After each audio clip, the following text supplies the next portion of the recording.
You can tell this. You can tell I'm filming these river scenes from the lower half, actually the last 2 days, because my canopy's not on. Right now, if I was for 90% of the trip, I've had my canopy up and put it through these 2 holes, and then have some PVC piping in the back that I utilized, and it's worked wonders for me.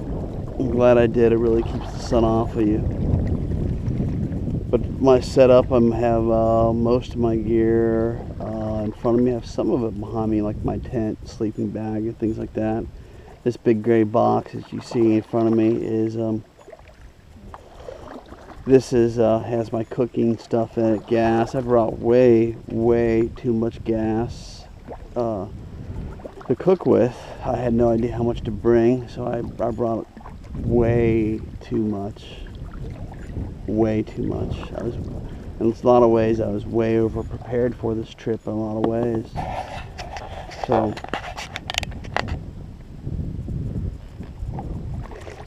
the black bag right here, that's my 12 gauge. So I have access to my 12 gauge. I haven't had to. I have my firearm on my side as well, and I haven't had one problem at all. That one night I did have someone shoot very close to my camp, and it made me very nervous, and I fired back with my 40 and with my 12 gauge, just to basically let them know, if they had any ill intentions. I don't think they did, but if they had any ill intentions,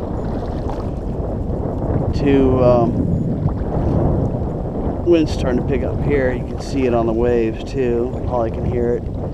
If they had any ill intentions, that I was armed and ready was basically my message.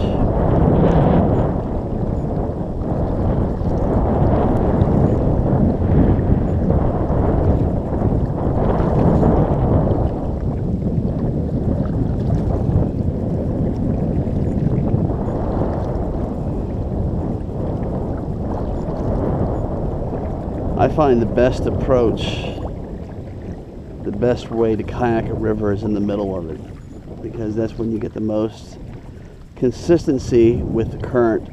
But a lot of times when you get close, kind of a little bit too close to the side, you get sort of weird currents that bounce off the shore, and so you have to make a lot of times constant adjustments. The more you're able to stay in the middle and go with the flow, the better off you are. First couple of days, my goal was to go from point A to point B, and so I would go for that tree line over there. What you end up doing is you end up fighting the current going this way, and it pushes you out that way. So you can do it that way, but you're going to use a lot more energy. I find that it's better to stick close to the middle and look for which way the current is going, and just follow that. If you fight the current strong enough, you can fight it, but it just makes your life a little bit more difficult.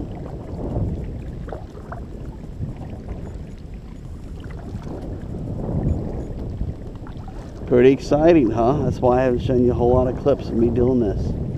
This is what I've been doing, anywhere from 4 to 7 hours a day for the last 11 days. This is why I'm ready to get off this river. I'm ready. Tomorrow's the day.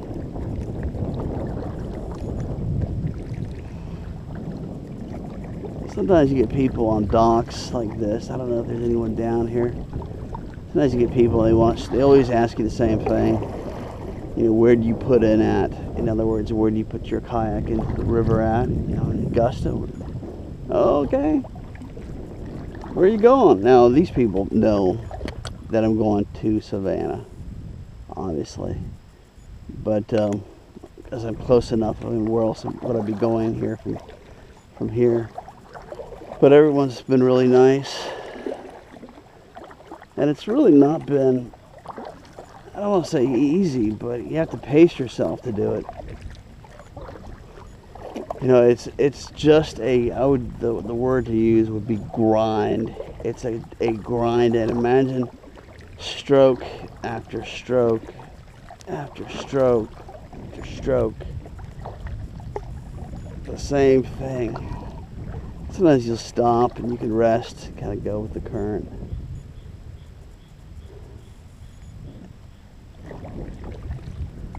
So I've had nothing but pleasant experiences with the people on this river. They've been just great.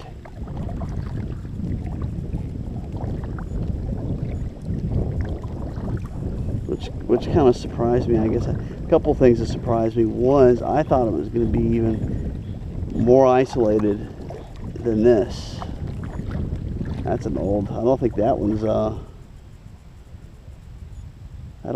one's been sailing, I guess is the word.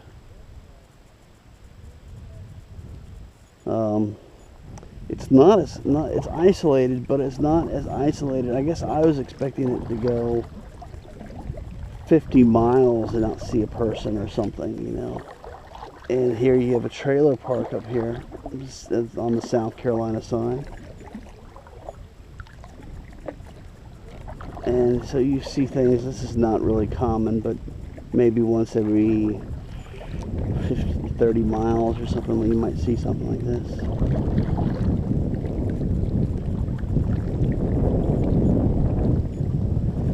But a couple things that surprised me about this river. One is how much water is actually being moved. This is a massive river. I mean, it's not a fast river, but I mean, there's a lot of water being moved down this river. I don't know how deep it is. Yeah, I think it's actually probably 50 feet, 60 feet, maybe in the middle, maybe sometimes deeper. But it's not as isolated as I had thought that it was. And also too, the second thing that surprised me was that the people are more friendly than what I thought. So those are all positive things. I kept hoping for like a Burger King, to find a Burger King close by, but you're not going to find. Even some of the small towns. There's a town, Silo, C-Y-L-O, Georgia, which is way back there. I thought about it was about maybe 3 miles away. I actually thought about walking there to see if there was a good restaurant there. And I met a guy, you know, like maybe 2 days later, and I asked him about it. He said, no. He said there ain't nothing in that town. Basically, a post office, and that's about it. So you are isolated. Don't get me wrong. If you come on this river, don't think that you're gonna. There are certain parts where you'll see, 20 houses or things like that, and then there'll be times where you'll go 20 miles and you won't see one house at all.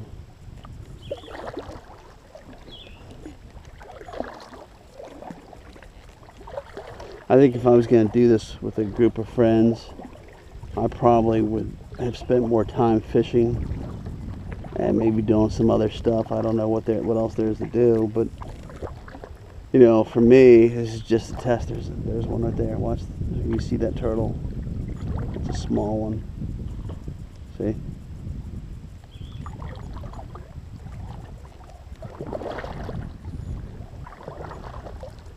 But maybe if I was with friends or something like that, we were canoeing, we might spend some time fishing or doing that type of thing. There's a lot of catfishing. What they actually do is they'll actually tie, see these limbs like this? They'll tie fishing line onto the limbs and they'll run them down into the water. At first I thought they were fishing for alligator. That looks like just garbage or something. Old life jacket or something. There's another turtle. And I'll see if I can find the line. And then they'll come back. They'll leave them there and they'll come back like later on that day. And they'll set maybe about 10 of them out. and they'll catch 2 or 3 catfish that will be that big.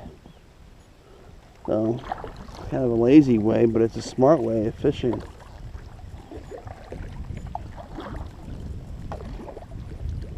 I think if you're going to do this trip, and this is not for any of my friends, because my friends are probably, they don't have the time, or they probably don't, I don't blame them, they probably don't want to do a trip like this. But for those of you, if I post this on YouTube, who are thinking about taking this trip, take this trip before it gets too hot. It's May, I'm taking this right now, the beginning of May, and I did part of the Savannah last year, and it was in July, and it was much hotter, much more difficult to sleep at night. I don't know what that is up there. And I think more insects too. I didn't think there were more insects. There are tons of mosquitoes.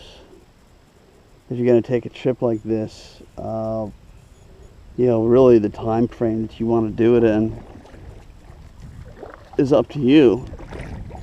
You can do this trip probably in 8 days if you're willing to kill yourself. If you want to spend 10 hours a day, if you're an Olympic athlete, you can do it. I was sick for one day, and then I took a half day off drying some items out. That is a boat dock, river ramp there, boat ramp.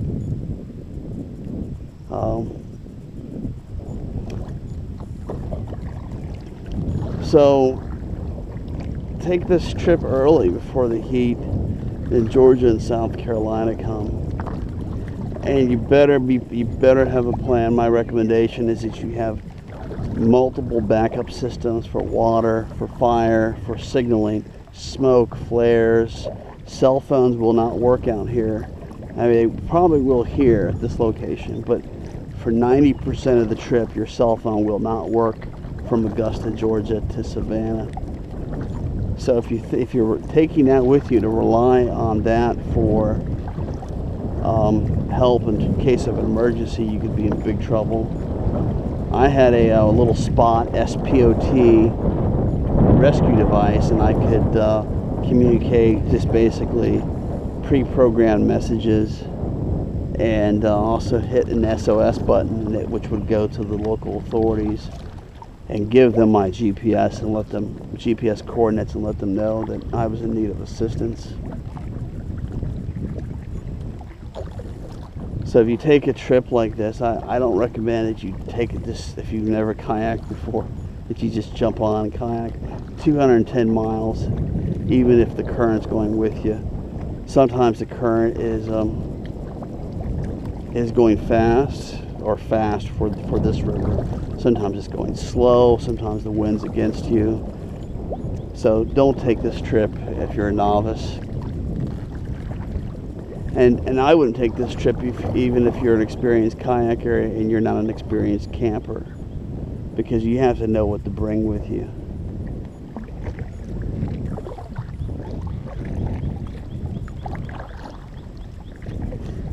So that's it for now. Now the excitement has been overwhelming for you. Hopefully you got something here. But for now, my friends, I will say adios, muchachos.